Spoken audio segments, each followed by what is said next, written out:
for another holiday low-calorie, high nutrient-dense snack option. One of the things that I've noticed most about being married or being in a relationship is that the pounds creep up when you're with somebody. And that is because there's always somebody that is trying to be extra healthy and that other person that just decides to eat whatever the heck they want. That's me. So,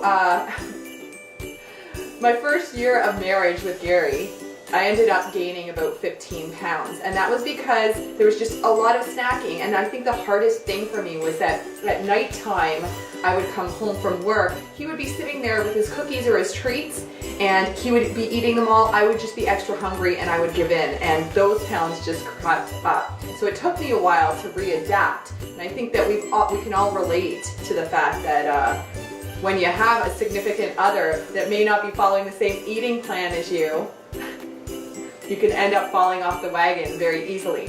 So what I love about this is that while Gary here, he's going to be having his cookies. Especially this time of year when people give you lovely gifts of shortbread, you know. So he can eat all of the holiday cookies that he wants, and that while he's eating that, I need something that has a similar texture, a similar crunch, and that tastes so good. What I'm going to do is make a healthier version. It's kale chips. So you start by taking a big bunch of kale. Then you peel it into small little pieces, just like this simple. You take olive oil, you put 2 tablespoons in. Then I take salt.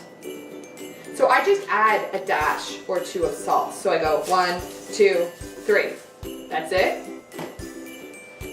And then I mix it all together, just like this. And Gary actually likes these too. I do. I prefer shortbread.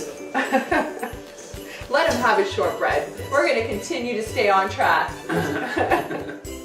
Okay, so you'll see it actually gets quite greasy. So what I do a lot of the times with this is that I'll add another bunch of kale. So I can eat up to 2 bunches of these and know that I've barely eaten any calories at all. And quite frankly, you get full usually halfway through eating them, so you don't really want to have all of them anyways. So after you've done this, you're going to preheat your oven to 325, and then you're going to get a big baking pan. So we have a big one geared just towards kale, and you can see that there's kale residues. It's very clean, but there's kale residues on it. Well mixed. So you're sticking it all on there, and you're spreading it out so that none of the pieces are touching each other because you want them to get very crispy.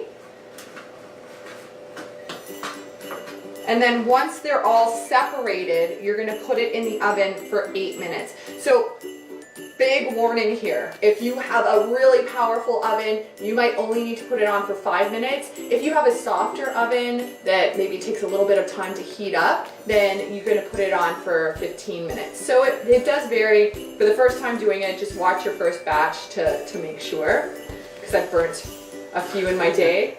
And then with the leftover olive oil, before I wash my hands, I rub it on my body because it is great for the skin, absorbs right in. So that's what we're going to do.